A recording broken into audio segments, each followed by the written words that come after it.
This podcast contains discussions about sensitive topics, including mental health, alcohol and substance use, as well as suicide. It may also include strong language. The viewpoints expressed by guests do not necessarily reflect the opinions of the hosts. Listener discretion is advised. If you or someone you know needs support, please reach out to a trusted professional or a helpline.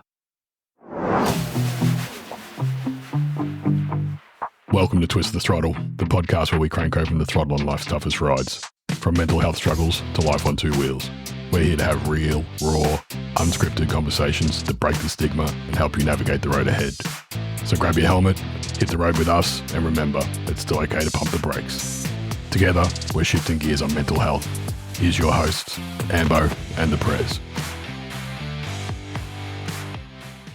Well, welcome back, listeners. Another week has passed, and we've got our new guest, Alan Wa Sahalan. Assalamu alaikum. Close. He was like, I've got this written down. I'm going to crack at it. But this week we've got our brother in the Rust Nuts. He's Abs and Kebabs, otherwise known as Abdul. Abdul. How are you, Abs? Welcome to the show, mate. How you been? Glad to be here. Good. Yourself? Not too bad. So we start every week off with the same question. What bike are you riding at the moment? Currently just bought a Harley Sportster. And it's beautiful. It is sexy. It is a sexy little bitch.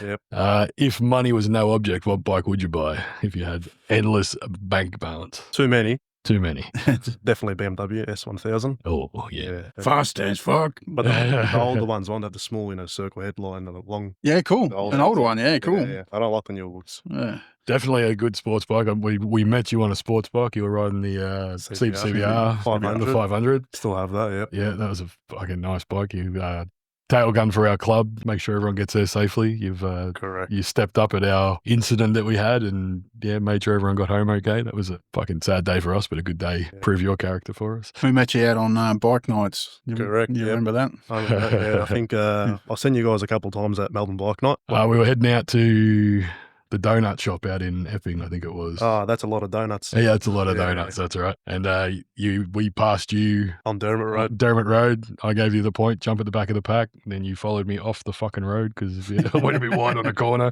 Good introduction. There you go, mate. Follow me. I'll take you to get there. I recall seeing you wearing the hoodie. Yeah. And I seen Rust Nuts, and I seen on the Facebook post We were getting there. you guys were going there. And anyway, down the road you've come off, and I'm like, should I be riding with these guys? These guys don't look that safe. Do you remember your first bike there, Abdul? CBR 250. Yeah. Repsol. Yeah. Right. Oh, was it actually a Repsol one? It was all dressed up as Repsol one, yeah. I Yeah, bought it. cool. Marley bought the 1000 Yeah. Repsol. Yeah. Yeah, that's a sick bike. Yeah, I want to get into bikes. Yeah, cool. Yeah, so it was a good bike. Good bike to learn on, 100%. Yeah, so what got you into bikes? Was it Marley? I'd say so, yeah, definitely. During COVID, he bought one. Yeah. Well, yeah, it's cool. I'll get one as well. And growing up, I hated bikes. Oh, really? They had all the ads on the ring road and on the Monash, don't buy bikes, this and that. No way I'm going to buy one. That's the best advice ever. Don't buy a bike. You'll hurt yourself. You'll hurt yourself and you have no money. You make sure you're wearing your safety equipment and you'll be all right, yeah? Yeah. You can come Well, up and dress for the slide, not the ride. Stop looking at it. I'm going to be okay. I did have an incident, but You did. A little bit of a whoopsie. it's all right. All right. So is bikes just a family thing, or is it just your mates hanging out, get to work, you commute with your bike? What do you do, mate? I'll commute. I used to commute every single day on the bike. Mm-hmm. That was when I was really into it. But yeah, now it's just social on the weekends when I want to clear my head, go for a ride. So use it as a bit of therapy, a bit of mindfulness, like we always talk about on the show. 100%. Yeah. When you're out on the bike, are you a music in the headphones guy, comms guy? Bit of both. Yeah. Music on low. Yeah. If I'm by myself, music blasting all the way. Yeah. What's your go-to type of music? Bit of everything, Yeah. Bit of white girl music. That goes pretty hard. Yeah. Trashy white girl stuff. We love it. Out of all the rides you've done so far, what's one place or one trip that stands out as unforgettable? Definitely the first night we met. Yeah. Definitely. I remember, I think it was you or Jigs came up to me at That's a Load of Donuts. Yeah. Come for a ride afterwards. Yeah, why not? You guys almost come up the road before. Yeah. Let's Was go. that when we went up to That was Hanging Rock and Wood End. I ended up in Wood End, nearly killed a wombat. Yeah, there's a wombat in the middle of the road. I don't even, that. the fucking gravel all over the roads and shit. That was fucking dodgy ass night, that one. That was back when I was riding a bike that lost more parts than fuel when I was riding. No, it was definitely a good ride. I remember going home and telling my ex at the time, like, fuck, that was the best night of my life. Yeah, good fun. It's fun. It's fun riding with the right people. That's 100%. Like we've done really well in how we've got our crew together. 100%. You would smash a coffee before a ride or energy drink guy? So, it depends on the morning. Yeah. Cold morning, go for a coffee. Nice warm coffee. Yeah. Summer's morning, V all the way. So you're a bit of a truck driver / mechanic / jack of all trades. Yeah, mechanic during the week and weekend warrior truck driver. Yeah. Do a lot of interstate. A little bit. Mainly just local. Yeah. Yeah, so local country. Yeah. You brought around that big bloody impact wrench to my place to get the shovelhead's bloody that's right. primary drive off. Like you got some tools. All your tools are big, mine are little. Yeah. You had like a little ratchet, I rolled my gun. That's it. You're gonna have to come back, put that back on. Yeah, how many Ugga Duggers is the professional? Yeah, so it's 3 Ugga Duggers. Yeah. What's been the wildest or most memorable ride apart from the bush run? Anything else any other rides you've done that you've? Oh, it was definitely last year's Prez run. Yeah. Definitely. That was a good ride. That was good fun. I remember we had the Dickhead run. Yeah. And watching Tin Man take those bends, I'm like, fuck. He fucking rides like a champ. He can't hook that, man. I'm going to get him on the show. Yeah, he is amazing. I was chasing him. We were doing the speed limit. But fuck, he can handle that bike, man. Yeah. Unbelievable. Yeah. Oh, yeah. It's a Rebel 1100. 1100, yeah. Rebel 1100. Yeah. It sounds funny. It's like it got a centrifugal clutch or something. Not sure, but geez, he rides the wheels off. Centrifugal gearbox, like CVT or something like that. I don't know. It just fucking whoop through the gears. It's fucking pretty cool. Can't hook that boy. If you had to pick one thing people often get wrong about you, what would it be? It's a good question. I'd say definitely my attitude. Sometimes I come across it as a bit rude. Yeah. I don't mean it, but once you get to know me. I think shy. You're a bit shyer than people realize. I think, and because you have the big beard and everything else, you kind of look like you're standoffish. But as soon as you crack that shell, mate, you're a fucking legend of a bloke. I'm happy. No, both my kids love you. Yeah. Anyone who gets to know you, I don't think I've ever heard a bad word said against you, mate. So. That's good to hear. Yeah. So let's rewind a little bit. Tell us about where you grew up and your home life what was that like for you? So I was born in Auckland, New Zealand.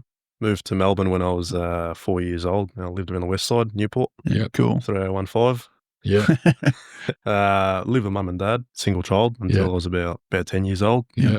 Then I had my half brother. Then I got my little sister as well. She was born when I was like 13. What was it like growing up in Newport? Very Lebanese. Yeah. Very Lebanese oriented. Yeah, definitely. I went to school. I lived in Altona, but I went to school in Williamstown, and I used to have to catch the train through Newport. Yeah. I got beat up so many times by the Newport Lebanese community because I was in their country. What are you doing in our country, white boy? I was like, fucking, I'm pretty sure this is still Australia. Like, I just want to get to school, man. Non-Arabs go through Newport. Not to Newport. And times have changed now. Beautiful area around there too. Yeah. Don't get me wrong. It's a lot more, Australia's become a lot more multicultural than when I was at school 35 years ago. It's much, much more understanding. Your mum and sister left the country. Sounds like a pretty defining moment for you. Yeah. How did that affect your time at the time? It fucked me. Yeah. So, my mum used to go through her own mental health issues. My dad wasn't around. So, I was pretty much raising my sister. So, to me, she was like my own child. Yeah. Obviously, my sister. Yeah. Yeah, come home one day from work, they were just gone. Get know your way. Yep. Yeah. And how old were you at that point? Just turned 18. Just started my apprenticeship as well. So it was a very defined moment for me. I have to focus on my apprenticeship and this happened. Yeah, of course. And she didn't even say goodbye? No notes, no nothing, just... Nah, so she disappeared for about 2 months. And then my grandmother got in contact with me and said, look, you got to meet her over here. No contact, just you alone. Yeah. So I met her and then my grandmother was there as well. And she's like, look, your mum can't stay here. She can't leave the country yet. You got to drive up to Brisbane. She's going to stay there for a couple of months. And so I drove up to Brisbane, flew back down to Melbourne. A couple of months later, flew up to Brisbane, drove it back down to Melbourne, said our goodbyes. I remember taking her to the airport. Yeah. It was start of COVID, so the airport was shut. There was nothing open. Yeah. Couldn't get a coffee or anything. So I've taken her to the airport. You know where you say your goodbyes? Yeah. I've given her a hug, said goodbye. I remember walking away thinking my life's now just completely going to be different. Yeah. Everything's changed. Yeah. Well, if you don't have to go into it, what was the circumstances of her leaving? So I've heard difference of opinion from both my father and my mother. Yeah, of course. Yeah. Domestic violence was from my mother's side, is what she's saying. My dad, he didn't really get into it, so yeah, Probably the case. probably the case. But yeah, Nah, fair enough, man. With them gone, you mentioned that things got rocky between you and your dad. What did that relationship look like? I remember so that night when I came home, Mum wasn't there, sister wasn't there, all their stuff was gone, and then my dad came home, and I was out of it, and he's like to me, "Don't worry, everything will be all right." It wasn't. Yeah. So we were blueing all the time. Started COVID, no one can go anywhere. Yeah, so trapped in fucking trapped in the house. That's Pretty much. I was going to work every day. We had no dramas. Yeah. Um, Essential service, yeah. Correct, yeah, pretty much mechanic, yeah. Trucks that kept rolling. But that fucked me and obviously fucked my dad as well. Yeah. And it was sort of an eye-opener to him because he wasn't around. Yeah. And now, when they say you don't know what you've got until you lose it. Well, that's what happened to him. He didn't know that he had my sister until we lost her. And where was he that he wasn't around? Working away or just not around? Just not around, doing his own thing. Doing his own thing, Yeah, doing his own thing. So has it made you a stronger person for dealing with it? Oh, it was a long road, like I said. So we had our blues and we were punching heads all the time. Just going at each other. It's kind of hard because you still have to deal with be in that environment as well because you're living together as well, yeah? Correct. So when I met my ex at the time, she was real obsessive and she's like, "Oh, you don't like your dad? Come live with me." I'm like, "I don't want to." And she'd bawl her eyes out, please. So I ended up moving in with her for a bit. Yeah. And then obviously that was another eye-opener for my dad.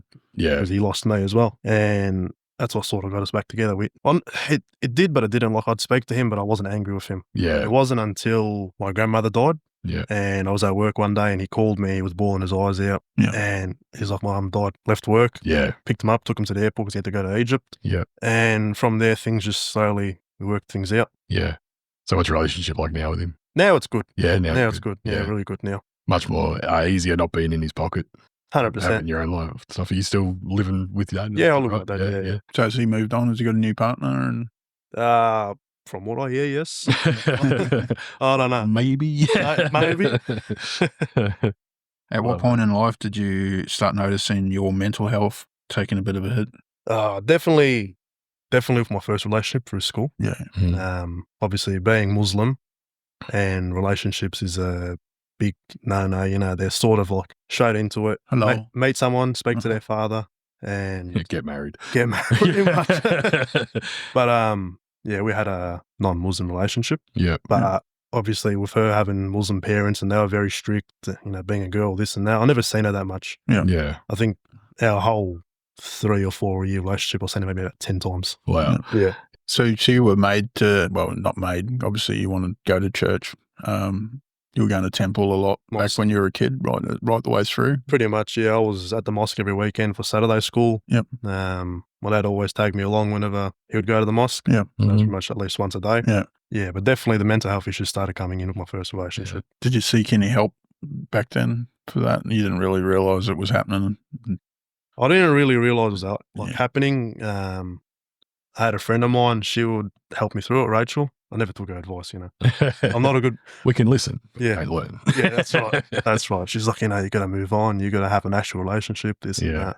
Yeah. So we've spoken about some pretty heavy stuff about past relationships. Do you have any of those experiences mess with your headspace now, or you still are you still in contact with mum and sister at all? Or yeah, I do. But so when they first moved to New Zealand, I was really close in contact with them, and then I think just a bit inside me was just angry at them for leaving the country. Yeah, and ever since then, just sort of dropped off. Pretty much, I barely contact them. They try and contact me. And I try to respond, but obviously my work. Yeah. And a little bit inside me is a bit angry still. Of course, yeah. Leaving without saying goodbye is going to leave a mark. You're one of the hardest workers I know. So, yeah, when you say at work, you are at work all the freaking time. Like, I don't know anyone who does as many hours as you do at the moment, mate. So you're saving up for something special like a house or? Oh, I am planning on getting a house, yep. Yeah, good. But I'm not good at my money. So can you go into a bit of detail about this Sharia law loan type stuff? Have you seen that? Sharia loan? Yeah, the interest-free loans, is it? So if any Muslims are listening to this, I'm sorry, but the way I say the Sharia loan, there's a Muslim bank in Joburg, and the way they do it is exactly like a normal bank. Yeah. So you still have to pay back. You're still paying more. Extra. You're still paying extra. They just don't call it interest. Pretty much. Yeah. Pretty much. Yeah. I always thought it was like free loans. No.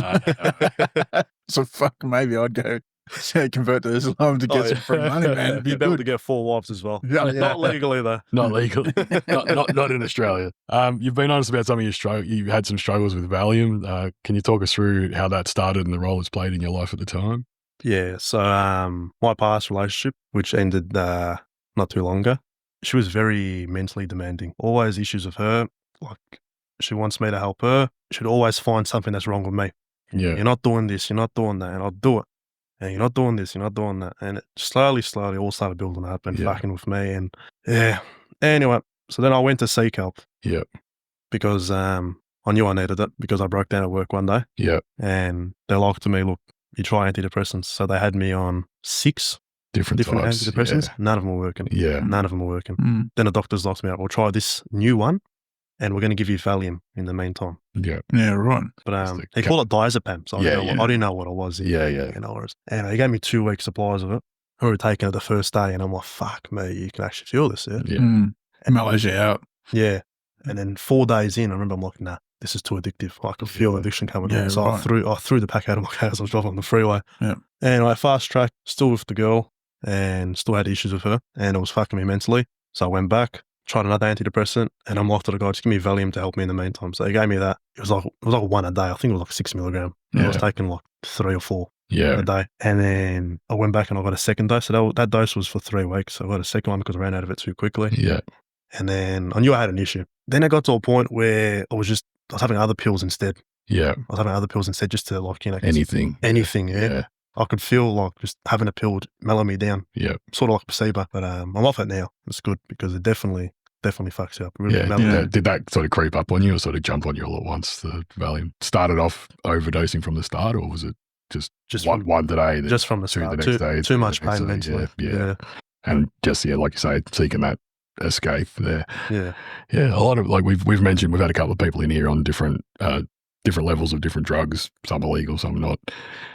People don't realize the freedom of that escape. Yeah. Like if you can't turn your brain off, some people smoke weed, some people drink, some people, And your brain is telling you that you need it. Yeah. Your brain really just works against you in every way it can. Well done on getting through it, man. Yeah. Congratulations. That's one of the hard things, to recognize a problem to start with and then do something about it. It's always a really, really hard part. Yeah. Was there a particular moment or wake up call that made you realize you had to change it? Not necessarily. It was sort of, I started hanging out with more boys from the mosque, and I was going to the mosque a bit more, so I was a bit more spiritually minded. Yeah. And then I didn't feel the need to have those pills anymore. Yeah. Good. Yeah. So we talk about you finding yourself both physically and spiritually. What does that journey look like? Well, physically, obviously being on the antidepressants and all that stuff, I gained a bit of weight. So I'm working through it. I'm eating less, making better, healthy choices. Mm-hmm. Spiritually, when I was in the past relationship, I knew I needed it. So I started going to the mosque more often. The boys, they didn't force me into it. Yeah. They're like, just, come to the mosque, we're going to pray, and then we're going to go get a feed. Yeah. Me and food. I'm like, no worries, I'm there, bro. I'm there. It's like the rust nuts and an ice cream. Yeah. That's it, pretty much. Yeah. Flabs and kebabs. That's how you got it, mate. Yeah. Flabs and kebabs, mate. So what do your mates reckon of you being in the rust nuts? They supportive of that? Yeah, 100%. Yeah, they got no dramas with that. No, it's good. Yeah. So I've mentioned to you privately in the past that your faith and your passion for your religion is one of your greatest strengths. It's something I'm really envious of in you. Like it's a great character strength. Is that something you hold a lot of pride in? Is that 100%? Yeah. My religion is like one of my top priorities. Yeah. Beautiful. We don't get a lot of Muslims on the show. No, there's no Muslims in Rustnuts. Oh, there's a couple. We tried to get another one in, but you guys had a bit of a falling out. Yeah. I've spent a lot of time. So we're talking about a good mate of ours who's dealing with his own demons and stuff at the moment. I've been trying to help him through. Good guy, mentor to you growing up. Yeah. We had a couple of issues, but we worked through it now. Yeah. I'm hoping you guys can work it out. There is a certain level of love that guy has for you that I don't think he knows how to tell you. No, I'm the same for him. He's taught me a lot. He's been there for me. I've been there for him. So what helps you stay grounded and helps just keep you afloat while you're doing this rebuilding of yourself? Honestly, being on the road, whether in the truck, on the bike, in the car, on the bike. Just having the right people around you. 100%. Yeah. Yeah, definitely keeps me sane. Yeah. So on top of everything, trying to juggle work, stress, and can feel like carrying bricks around. How do you manage to balance everything with what's going on? Oh, it's hard, and I wasn't managing it well, not well at all. And then work came to me and they're sort of like to me, look, we think you should step down from supervisor just till you get your head right. And I did that. I was a bit angry about it in the start, but I'm like, you know what? It's probably better for me. So I've done that. And I've seen it change straight away. Just a bit more happier, less stress from work. That's the main thing. Yeah. You get stress from work and it ruins your personal life as well. Yeah. We always say you can't pour from an empty cup. If you're empty at work, you got nothing left for That's yourself. right. Yeah. 100%. Yeah. So those days that you're just keeping your head above water, what do they look like for you? What are you doing on a day you just keep your head up? Honestly, just driving a truck. Yeah. You love it. Just love it, yeah. Yeah. Because you're out there, you're so focused on the road, you know, you get 2 trailers behind you. You get all this beautiful, beautiful scenery in Australia. Beautiful. Yeah. I've been to some places and it's just gorgeous, yeah. Yeah. And that sort of just reminds me that, you know, life's actually pretty good. Yeah. Yeah. It's all amazing. perspective, isn't it? It's an amazing place we live in. It. Yeah. And you meet some great people on the road. Yeah, I got a lot of customer sites and I met some great old Aussie truckies and Yeah. they give me a couple of their life stories and I'm like, fuck. Yeah, Yeah. There's a couple of good people in this country. Not many truckies are afraid to sit down and tell their whole life story to you if you sit down and give them an ear. That's Oh yeah, I call truckies fidget spinners. You know the fidget spinners, how you spin them, spin them, and you let go and they go. Yeah. That's what I call the truckies. All week long, they're by themselves, just building up all these Little stories. The second they see someone, Away they go. I remember I was driving back from Adelaide and I got a flat tyre and it was an old Mitsubishi little canter thing and I was pulled over on the side of the road figuring out what the fuck to do. I had the bottle jack out and the bottle jack was brand new in the box. Pulled it out and it fucking leaked all its oil everywhere. I was fucked. And anyway, so the big prime and a couple of trailers pulled up behind me. He jumped out, and then another one pulled up. And they all joined in. They were fucking the wheel nuts were like left hand Fred to get off. Oh, must have been European. No, Japanese Mitsubishi Fuso, whatever it was. I can't even remember what it was. Yeah. So they all bloody tripped. And I was standing back watching them do it. They were fucking talking their stories. They used to do this all the time. Everybody used to stop and help. Yeah, they're definitely a great community, the truckers. They're exactly like bikers, You meet some great people. Some of the same people. Pretty much, yeah. So my dad, who passed away in 2006, was a interstate truckie his whole life, like always in the trucks, always around. I remember driving his semi to Port Augusta in Adelaide with a load of steel when I was 14. Jumping and taking his truck over there. He was asleep in the cab because he'd done fucking 48 hours before that. He's like, can you drive for a bit? And I'm like, fucking what? Jump in, just fucking off and up down the road, like coming through the Adelaide Hills at 14 in the semi. That was a fucking experience back in the day. He's like, just don't touch the brakes. I'm like, fucking what? They got use the gear pressure. Like, what are you talking about? I can explain this shit. I don't know what you're talking about. Yeah, they got cameras on the Adelaide Hills. They watch the brake lights of the trucks. Touch your brakes more than three times. Yeah. It's fucking insane. So you have to use engine brake. Like, you're not allowed to be in high range. You've got to. Yeah, well, that's unreal. So they've changed it all up now. So you got to be sitting. It's been a while. I was 14, so there was like pterodactyls flying around and T-Rexes in the bushes. And it was 100 years ago. Stone Age. Do you feel that certain people will have come into your life at the exact right time? Do you feel that? 100%. Like I said, Rachel was there for me through my first relationship. Yeah, cool. And you all met her at the New Year's party. Yeah, she's been there. I've been there for her, and I met her at school. Yeah, when I was with my ex, but we used to go to different schools. Me and my ex. Yeah, and I'd sort of tell her about this relationship, and she'd be like, should be with her. Doesn't seem right. Yeah, she definitely came into the picture at the right time. Yeah, she helped me out through a lot. So a bit of a confidant, someone you can talk to about anything. 100%. Yeah, definitely. Rare people, someone you can actually open up to and bare your soul and not be judged and stuff like that. Yeah. What did it mean to have that kind of emotional support when you were right in the thick of it? Reassuring. Yeah. Definitely reassuring. Yeah. Because it makes you have the right person to talk to and they reassure you that everything's going to be all right. And you feel that within your heart. Yeah. You really do. Yeah. All right, so let's talk about the Rust Nuts. You first came across us on that fateful donut night. Yeah. What was your first impression of the crew? Was it something you felt straight away was good or? Straight away, yeah. When I seen Ambo and he had his daughter on the back, I'm like, you know what? These aren't big scary bikies. They may look like it, but they're not. We definitely look more scary than we are. 100%. Anyone who gets to know us, we're all pretty. Didn't you take one of my kids on a ride one day? I think. No. I've never had anyone on the back of my bike. Ever. Oh, once in Bali, I had someone on the back of the Vespa. Oh, nice. How's being in the rust nuts helped shape your journey, or even just see yourself? It's definitely given me a reason to live for, Yeah. honestly. I look forward to our rides and Yeah. events. Sort of in the back of my head, like, I've got to look forward to this, yeah? Yeah. I've got something to look forward to. I don't have to worry about life and death or anything like that. Yeah. I'm looking forward to the Rust Nut rides. Yeah. All the guys I'm going to see, we're going to have a good time, because I've never had a bad time with the Rust Nuts, ever. Yeah. Every time I go to a ride, event, meeting, whatever it is, I go back home and I feel content with life. Yeah. It's good, isn't it, having your brothers around you? 100%. I remember when we first met you and we did the incorporation stuff. You were at that first meeting, so Yeah. patched up day one. We had the discussion beforehand with the people who were running the club at the time. I'm like, we have to come up with a position to get Abs on the big table, because he's the type of guy we need a part of in a leadership type role in our club. Yeah, so you were tail gunner. You got the role of tail gunner from that conversation. I was pretty surprised. You're happy to do tail gunner. I love it. I don't know if I could do it. It is, in fact. I always prefer being up the back. Yeah, I've been up there a couple of times, just the way it ended up, and just kind of hang there. Fuck, it's a good view from there. You can see over, we all rolling up over hills. Yeah, yeah. It's we got a long tail now, don't we? Oh, mate. There's quite a few of us now. What's something you learned about yourself since joining us? Good question. So, did you hang around with a lot of people that aren't Muslim previous? I mean, your girlfriend, obviously, and her family? No, it was just mainly her. Her family. So you didn't have mates that were non-Muslim? I did. Yeah. I never hanged out with them as much. I never used to go out as much either. Yeah. I'd just stay at home, watch Netflix. Yeah.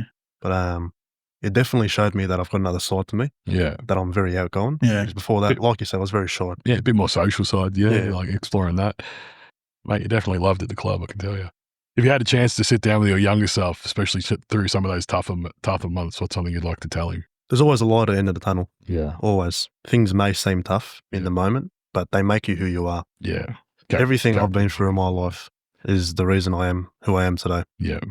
I don't let the small things bother me anymore. They used to bother me heaps. Yeah. But going through everything I've been through, it's definitely taught me that I'm a strong person mentally. And even if I'm not, I'll work through it. Yeah. And I'll get there. Just keep swimming. That's it. For anyone that's out there listening, quietly struggling with their own demons, what would you tell them, or what would you want them to hear right now? Definitely find someone that you can speak to, someone close. Yeah. And hold them close forever. Yeah. Because if you feel comfortable talking to them and you genuinely feel comfortable, you're not going to find anywhere else. No, that's right. So was there any particular rides that you went on that you got something to share about? Anything that the public has actually come up and said anything or done anything for you? Yeah, 100%. I forgot what ride it was. I don't know if it was that ride when we went. I think it was a bike night. It was before we were meeting up at the AMX. It wasn't a bike night because Tibbs was for me. He was patched in. Oh, yeah. I'm not sure. Yeah. I think it might have been that run to Nagambie. Yeah, so me and Tiggs, we stopped at the servo in Tarnay, right? I think it was. Servo. Servos. Here we go. We've got Ambo's blood's bumping. I've filled up. Tiggs has filled up, and I'm like, I'm going to go pay for his fuel. And so I've walked in, and the guy's like, oh, no, all good, brother. He paid for you. And I've walked back out. I'm like, what's the go, mate? And he's like, oh, I've seen you guys at bike night. I love your guys' work. That's the confusion. Yeah. The blokes that we met at AMX before bike night were the ones who ended up paying for the fuel. Oh, well, that's cool, isn't it? Yeah, so they were like, we'd invited them on a ride or something, and they were super fucking excited about it. Yeah. And he's like to me, I met your president, Jeff, at the last bike night. I really love him. He's a great bloke. He is. Yeah, he's a pretty cool fella, isn't he? He's a great. Is there any charities you want to do eventually one time, Abdul? Honestly, I reckon all charities deserve the same amount of effort. Yeah. Too many to pick from. Is there any that you like? For me, it's the Red Cross blood drive. That's me. We got the breast cancer awareness. Put a photo up you were getting drained the other week, weren't you? Yeah, I did. Yeah. I like to do it on the regular. I've been a bit slack lately. Yeah, I like to give back. I've got special blood. Save a life. If I can save a life for a little kid. What blood type have you got? O+. It's very common, but it can be used. It can be used for anything. It can be used for a lot of people. Yeah. I normally give plasma. Yeah. I can't give platelets. I'm not allowed to do that. I can give plasma. But they were struggling to find a good vein. I hadn't had enough water, so they said, we'll just take whole blood this time. Yeah. So is there anything particular for you? charity-wise? Have you got any one that you follow? Nothing close to your heart. Oh, look, Black Dog for sure. Yeah. Black Dog, yeah. Black Dog, yeah. That's a good one. Yeah, it's a shame we didn't go on that ride. Yeah. I wanted to go on and support that ride. The joys of becoming a larger club is we are starting to get spread thin on commitments to people who've helped us out and stuff like that. So we've got a few core clubs that have been with us from the start. They kind of take priority at the moment. Yeah, that's right. Yeah. Well, we'll focus on that and we'll try and get that for next year. I think the Black Dog 2026. I'm good mates with TJ, their president. Yeah, that's good. For the easy riders who are the big runners of it, they can I'll reach out to him before the next one. Yeah, that's good. All good. What's on the horizon for you? What's something you're focused on or looking forward to, whether it be personal, spiritual, or just day to day? Definitely get a bit stronger spiritually, Mm-hmm. get a bit close to my religion. Physically, get in shape. I want a six-pack by summer this year. Not going to happen, but a man can have dreams. I definitely want to improve as a mechanic. There's like being a mechanic, there's a lot of things you can learn. Yeah. And I'm learning things every single day.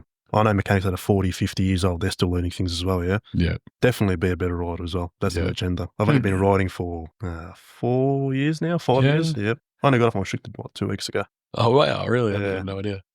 But have you ever done the pilgrimage to Mecca? You think about doing that? It's on the agenda. Yeah. I was considering doing it this year, but not enough time to plan it out. Yeah. I saw a photo the other day. It was Mecca in 1980, and then compared to today, oh yeah, it's changed. Fucking stadium now. Like there's like rows and rows and rows of like prayer room, and I was like, holy shit! Like, you wouldn't believe it, but it actually takes about 2 hours to walk around the black box. Oh, fair income. Yeah, 2 hours. The amount of people there, you're walking at a snail pace. Yeah, I can imagine. Yeah. All the time, there's always people there. Always. It's very rare that it's empty. Very rare. Wow. I don't mean to. For an exotic way, what is the significance of Mecca? So Islam is an Abrahamic religion. Yep. So we believe that Abraham built that mosque. Yep. And it was the second mosque built. Yep. So when our last prophet, that was a very sacred place to him. Yep. And he would perform the pilgrimage around it. Yep. So we follow in his footsteps. Beautiful. Love it. Perfect. Living and learning. That's right. Living and learning. Yeah. And finally, last thoughts and messages for the Rust Nuts or anyone else out there that might be on the edge or not sure where to turn. What advice would you give to anyone struggling? Besides, we know you want you to reach out to a friend, but any other services or anything you've used or helped yourself with? Obviously, it's hard for a lot of people to speak to someone in person. There's online services that you can use, like 24/7. I've used them myself in the past. Yeah. You can just message someone, tell them your issues. Definitely speaking about your issues. Yeah. Helps you out. Get it out of you. Yeah. A psychologist and all that will tell you, write your stuff down. It might help for some people. Not everyone. But if you actually tell someone, a physical human being, your issues, and they show you compassion, something in your brain makes you just change your view about it. Yeah. And you start to calm down. Yeah. I love that. Beautiful. You're on our show, mate, Twist the Throttle. What does the term Twist the Throttle mean to you? Honestly, just letting everything out. Yeah. Whether you're on the bike, just give it a quick twist. Yeah. Let it all out. Have a bit of fun. Get some adrenaline running through you. Yeah, that's good. Like that one too. Yeah. That's good. All right, mate. Thanks for taking the time to come out and talk to us. Shukran. Shukran. You're pretty much Muslim now, mate. I learned a couple of words. Yes, I want to make a good impression. I do. Yeah, I fucked Don't fuck it up. I got the last one right. I'll definitely get a couple of Muslims to listen to this podcast. Oh, beautiful. I love you. Yeah, right. The big ginger Muslim. Thank you very much, Abs. Thank you. Thanks, brother. All right. See you later. See ya. Thanks for riding with us today on Twist the Throttle. If you enjoyed the ride, don't forget to subscribe, leave a review, and share it with your crew. Remember, no matter how tough the road gets, you're never riding alone. Stay safe, stay open, and catch you on the next ride. Keep that throttle twisted.